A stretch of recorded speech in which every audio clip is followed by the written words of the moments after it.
హెచ్ఎండిఏలో అవినీతి డొంక కదులుతోంది అన్నటువంటి వార్త మనం స్పష్టంగా చూస్తూ ఉన్నాం.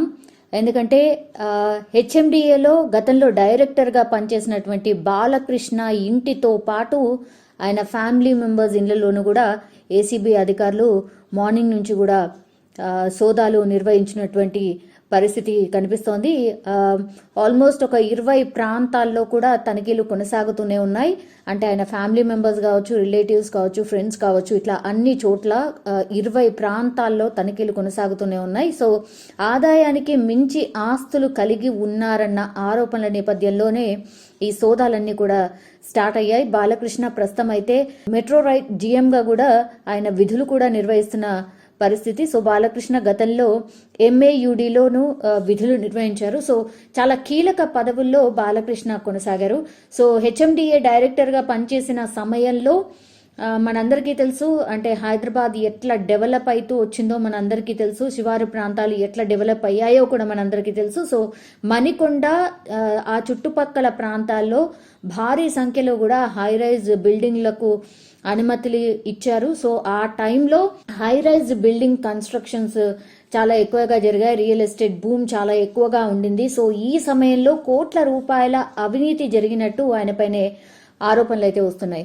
సో గత ప్రభుత్వ హయాంలో బాలకృష్ణ హవా బాగా నడిచిందని అక్కడ ఉన్నటువంటి, అంటే వాళ్ళ ఆఫీస్లోనే వాళ్ళ సిబ్బందే గుసగుసలాడుకున్న పరిస్థితి మనము గతంలోనూ కూడా చూసాం.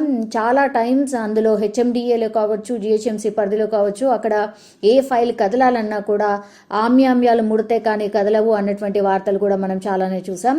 సో ఎవరైతే హై పోస్ట్లో ఉంటారో వాళ్ళని ప్రసన్నం చేసుకోవాలంటే డెఫినెట్లీ వాళ్ళ చేతులు తడిపాల్సిందే అన్నటువంటి వార్తలు కూడా మనం చాలానే చూసాం. సో ఆయన టీంలో కొందరు టీపీఓలు కూడా పనిచేశారు. వారి ద్వారా అవినీతి జరిగినట్టు, సో వాళ్ళ ద్వారా ఆయనకు ఏవైతే ముడుపులు ముట్టాయో వీళ్ళ ద్వారా ఆయనకు ముడుపులు ముట్టినట్టు ఆరోపణలు ఉన్నాయి. సో నిబంధనలకు విరుద్ధంగా భవనాలు కట్టినా కూడా పర్మిషన్లు ఇవ్వడం కోసము ఆయన నగదు చాలా డిమాండ్ చేశాడు అన్న ఆరోపణలు కూడా ఉన్నాయి. సో ఆ నగదుతో పాటు భూములను కూడా కొంతవరకు రాయించుకున్నట్టు కూడా ఆయన మీద ఆరోపణలు వస్తూ ఉన్నాయి. సో ఇవి ఎంతవరకు నిజమో తెలియదు, కానీ ఇవి జస్ట్ ఆరోపణలు మాత్రమే, ఆయన మీద గతంలో ఉన్నటువంటి ఆరోపణలు మాత్రమే.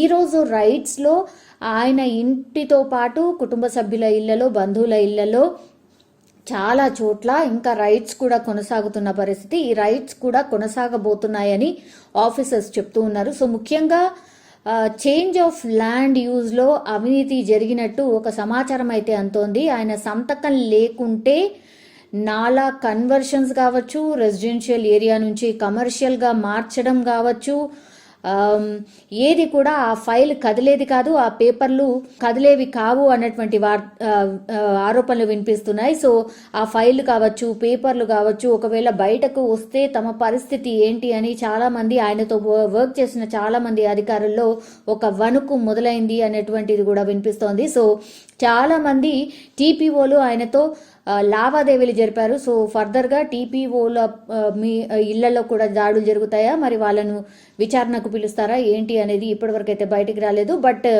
ఆయన కింద ఉన్నటువంటి సిబ్బంది, వాళ్ళ ఆఫీసర్స్ అండ్ ఓవరాల్గా ఆయనకు కనెక్ట్ ఉన్నటువంటి చాలా ప్రాంతాల్లో అయితే దాడులు జరుగుతూనే ఉన్నాయి.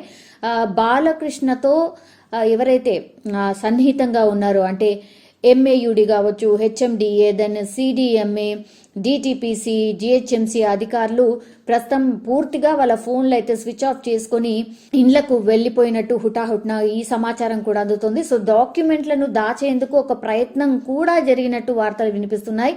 ఆర్థిక లావాదేవీలు సాగించిన వారంతా కూడా ఇప్పుడు పూర్తిగా భయంతో వణికిపోతున్నారు. సో బాలకృష్ణతో సత్సంబంధాలు ఎవరైతే కలిగి ఉంటారో, అంటే ఆయనతో అనుబంధంగా పనిచేసినటువంటి అన్ని డిపార్ట్మెంట్స్ కావచ్చు, ప్రస్తుతం భయంతో వణికిపోతున్నారు. అధికారులంతా కూడా భయంతో వణికిపోతున్నారు. ఒక రకంగా మరి ప్రభుత్వం ఒక నజర్ వేసిందా దీనిపైన అన్నటువంటిది కూడా ఒక వార్త వినిపిస్తోంది. ఎందుకంటే 111 జీవోపై గత ప్రభుత్వం వేసిన కమిటీలో కూడా ఇప్పుడు బాలకృష్ణ మెంబర్గా కూడా కొనసాగుతున్నారు, ఆ కమిటీలో కూడా మెంబర్గా కొనసాగుతున్నారు. కాబట్టి మరి ఎట్లాంటి విచారణ జరగబోతోంది, ఈ విచారణ మరి ఏం బయటకు వస్తాయి, ఎలాంటి పేపర్స్ వాళ్ళ దగ్గర ఉన్నాయి, మరి ఇవన్నీ కూడా ఆదాయానికి మించిన ఆస్తుల రూపంలో మరి ఇంతింత కట్టల డబ్బులు మనం స్పష్టంగా చూడొచ్చు. కట్టల డబ్బులు కనిపిస్తూ ఉన్నాయి. ఇవన్నీ కూడా లెక్క ఉందా, పత్రం ఉందా, ఇవన్నీ చెక్ చేస్తున్నారు. ఏసీబీ అధికారులు కంప్లీట్లీ ఆయన దగ్గర నుంచి కూడా ఇన్ఫర్మేషన్ తీసుకునే ప్రయత్నం చేస్తున్నారు. ఈ డబ్బుల కట్టలు చూసి, బంగారాన్ని చూసి ఆశ్చర్యపోతున్న పరిస్థితి. ప్రస్తుతం అయితే 15 నుంచి 20 లక్షల నగదు మాత్రమే బయటపడింది. అది ఒక్క ప్రాంతంలో ఉన్నటువంటి ఇన్ఫర్మేషన్ ఒక ఆఫీసర్ చెప్తున్నారు. రైట్స్ చేసినటువంటి ఆఫీసర్, అఫీషియల్ గా వచ్చినటువంటి ఇన్ఫర్మేషన్ ఇది, ఆయనే చెప్తున్నటువంటి సిచ్యువేషన్. కానీ ఇంకా వేరే చోట్ల, చాలా చోట్ల 20 ప్రాంతాల్లో, అంటే ఒక్క ప్రాంతంలోనే 15 నుంచి 20 లక్షలు బయటపడితే మరి మిగతా ప్రాంతాల్లో వీళ్ళ కుటుంబ సభ్యులు కావచ్చు, లేదంటే బంధువుల ఇళ్లలో కావచ్చు, కంప్లీట్లీ రైడ్స్ జరుగుతున్నాయి. కాబట్టి మరి అక్కడి నుంచి కూడా ఎంత నగదును కలెక్ట్ చేస్తారు, మరి రేపటి వరకు కూడా కొనసాగుతుంది ఈ రైడ్స్ అని చెప్తున్నారు. రేపు మార్నింగ్ వరకు ఎట్లాంటి ఇన్ఫర్మేషన్ బయటకు వస్తుందో తెలియదు. కానీ జస్ట్ ఒక్క ప్రాంతంలోనే ఇంత నగదు దొరికింది అని అంటే కేవలం ఇది నగదు మాత్రమే చెప్తున్నారు. దానికి అనుబంధంగా అంటే ఆ ఆస్తుల, లేకపోతే ఇంకేం పేపర్స్, ఇంకేం డాక్యుమెంట్స్ దొరికాయి అనేది ఆఫీసర్స్ అయితే ఇంకా చెప్పలేదు. కానీ రేపు మార్నింగ్ వరకు ఒక క్లారిటీ వస్తుంది. అన్ని దగ్గర నుంచి ఇన్ఫర్మేషన్ వచ్చిన తర్వాత అఫీషియల్గా మేము చెప్పే అవకాశం ఉంటుంది అన్నటువంటి మాట చెప్తున్నారు. కానీ ఇప్పుడు ఈ హెచ్ఎండిఏ మాజీ డైరెక్టర్ ఎవరైతే బాలకృష్ణ ఉన్నారో ఆయన ఇంటిపై ఏసీబీ రైడ్ చేయడం, 20 ప్రాంతాల్లో ఒకసారి తనిఖీ చేయడం, ఆయన టీంలో పనిచేసిన అధికారుల ఫోన్లకు వెంటనే స్విచ్ ఆఫ్ రావడం, ఇవన్నీ కూడా అనుమానాలకు తావిస్తోంది. కాబట్టి మరి ఏం జరగబోతోంది, కీలక పత్రాలు దాచినటువంటివి ప్రయత్నం జరిగింది అని కూడా అంటున్నారు. మరి ఆ పత్రాలు కూడా బయటకు వస్తే మరి ఈ వాటన్నిటికీ ఎవిడెన్స్ ఏమైనా చూపిస్తారా, మరి ఏం చెప్పబోతున్నారు, ఆఫీసర్స్ అడిగే ప్రశ్నలకు మరి ఎట్లాంటి జవాబులు చెప్పబోతున్నాడు బాలకృష్ణ, ఆయనను అదుపులోకి తీసుకుంటారా, అరెస్ట్ చేస్తారా, ఇవన్నీ కూడా రేపటి వరకు, అంటే ఏసీబీ రైడ్స్ కొనసాగేంత వరకు ఎలాంటి స్టెప్ ఉంటుందో తెలియదు. బట్ కంప్లీట్లీ అవినీతి ఆరోపణలు ఉన్నాయి కాబట్టి ఆయన మీద ఆల్ ఆఫ్ సడన్ రైడ్స్ చేయడం జరిగింది. 20 ప్రాంతాల్లో రైడ్స్ అయితే ఇంకా కూడా కొనసాగుతున్నాయి, రాత్రంతా కూడా కొనసాగబోతున్నాయి అనేసి కూడా స్పష్టం చేస్తున్నారు. రేపు మార్నింగ్కి కానీ మరి ఈ చిట్టా ఎంతవరకు ఉండబోతోంది, ఇవి అక్రమ ఆస్తులేనా లేకపోతే సక్రమమైన ఆస్తులేనా అనేది ఏం తేలుస్తుంది అనేది కూడా తెలియదు. బట్ ఇప్పుడున్నటువంటి ఆరోపణల ప్రకారం మాత్రం 500 కోట్లకు పైగా అవినీతి జరిగినట్టయితే ఆఫీసెస్ అంటే ఒక ప్రాథమిక అంచనాకు వచ్చిన తర్వాత ఈ రైట్స్ జరిగినట్టుగా అయితే మనకున్నటువంటి ఇన్ఫర్మేషన్. సో మరి నిజంగానే 500 కోట్ల, దానికంటే తక్కువనా లేకపోతే ఎక్కువనా, ఏమైనా కావచ్చు. కానీ ఏదైతే ఆదాయానికి మించిన ఆస్తులు ఏవైనా సరే అవన్నీ కూడా అవినీతి ఆరోపణల కిందకే వస్తాయి. కాబట్టి మరి ఎట్లాంటి ఇన్ఫర్మేషన్ వస్తుంది ఏంటి అనేది వేసి చూడాల్సిందే. ఈరోజు హెచ్ఎండిఏ మాజీ ప్లానింగ్ డైరెక్టర్ శివబాలకృష్ణ గారి ఇంట్లో అవినీతి ఆరోపణలు రావడంతో వారి ఇంట్లో సెర్చెస్ చేయడం జరుగుతోంది. అట్లనే ఈయన at present Hyderabad metro rail లిమిటెడ్లో ప్లానింగ్ ఆఫీసర్గా ఉన్నారు. And he still holding the post of RERA secretary.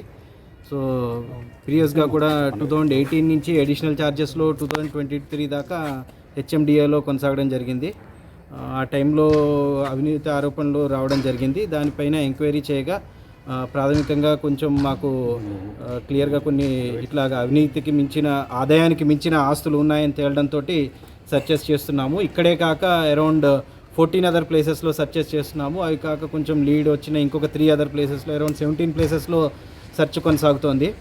So ఇప్పటిదాకా అయితే అరౌండ్ 5 crores దాకా గవర్నమెంట్ వాల్యూ బేస్డ్గా ప్రాపర్టీస్ అవి రావడం జరుగుతుంది, క్యాష్, గోల్డ్. మార్కెట్లో అయితే it will be properties value 15 to 20 crores ఉంటుంది. ఇవి కాక లాట్ ఆఫ్ ల్యాండ్ పర్చేసెస్ జరిగాయి లాస్ట్ 4-5 yearsలో కూడా. So land purchases also will be around 70 acres దాకా వాళ్ళ రిలేటివ్స్ డిఫరెంట్ వాళ్ళ పేర్ల పైన, ఎక్కువగా బినామీల పేర్ల పైనే ఈ ఆస్తులు ఉండడం జరుగుతుంది. అన్నీ కూడా మేము తరోగా స్క్రూటినైజ్ చేసి అవి చూస్తున్నాము. ఎవరెవరైతే కొన్నారో వాళ్ళకి ఏ బేసిస్లో కొనడం జరిగింది, వాళ్ళకి అంత ఆస్తి ఉందా, వాళ్ళకి అంత ఆదాయం ఉందా అని కూడా. సో ఇంకా సెర్చెస్ కొనసాగుతాయి. మేబీ ఈరోజు కూడా లేట్ నైట్ అయినా అవ్వచ్చు. సో తరోగా అంతా లిస్ట్ అవుట్ చేసుకుని యాజ్ పర్ ప్రొసీజర్ కేసు కూడా రిజిస్టర్ చేయడం జరిగింది. రేపు కోర్టులో ప్రొడ్యూస్ చేస్తాము. బాగా సంపాదించాడు, అక్కడ అక్రమాలకు పాల్పడ్డాడని చెప్పేసి ఒక ఆరోపణలు వినిపిస్తున్నాయి సార్. అంటే దీన్ని మనం ఏమైనా విచారంలో ఏమైనా తెలియదా? అంటే ప్రస్తుతానికైతే ఆయన ఏమీ చెప్పట్లేదు. సో మేమైతే జస్ట్ చూస్తున్నాం. ఉన్న ఆస్తులు మేము ఇచ్చేస్తున్నాము. అవి ఎట్లా వచ్చాయి, ఏ రకంగా అవి వచ్చాయి అన్నది తర్వాత ఎంక్వైరీలో తేలుతుంది. సార్ ఎంతవరకు నగదు సీజ్ చేశారు? నగదు ఇప్పటిదాకా అంటే అరౌండ్ 15.5-20 lakhs అయింది. ఇంకా still searches are going on, ఇంకా దొరుకుతుంది అంటున్నారు. సో ఇంకా వెరిఫై చేస్తున్నాము. అంటే తనతో పాటు మరి ఎవరైనా ఉన్నారా ఇందులో నగదు దొరికిన వాళ్ళు? నగదు లేదు, ఇంట్లోనే ఇక్కడే దొరికింది. అది ప్రెజెంట్ వేరే ప్లేసెస్లో అయితే ఇంకా అవి తీసుకుంటున్నాం. చెప్పాం కదా, డీటెయిల్స్ రావాలి. అక్కడ కూడా ఎంక్వైరీ అవుతోంది, సర్చెస్ కూడా కంటిన్యూ అవుతున్నాయి. సార్ 111 జీవో అదేవిధంగా ఓఆర్ఆర్లో కూడా ఆరోపణలు వినిపిస్తున్నాయి. దానికి సంబంధించి ఏమన్నా డాక్యుమెంట్స్ తీసుకోవడం కానీ లేకపోతే ఏమన్నా ట్రాన్సాక్షన్ జరిగిందా?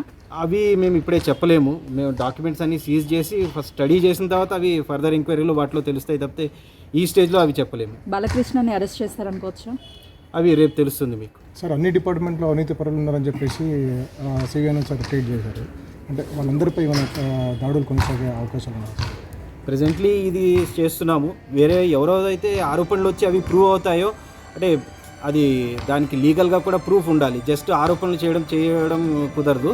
సో ఆ బేసిస్లో we'll verify and based on that one allegations prove అయితే, అసెట్స్ ఉన్నాయి అంటే ఇన్కమ్ సేవింగ్స్ కంటే మించి అప్పుడు వీల్ గో. సార్ అన్ని చోట్ల సోదాలు ముగిసాయా? కేవలం ఇక్కడే సోదా జరుగుతుందా లేదా రేపు కూడా అన్ని చోట్ల సోదాలు జరుగుతున్నాయి. ఎక్కడ ఇంకా ముగియలేదు, ఇంకా టైం పడుతుంది.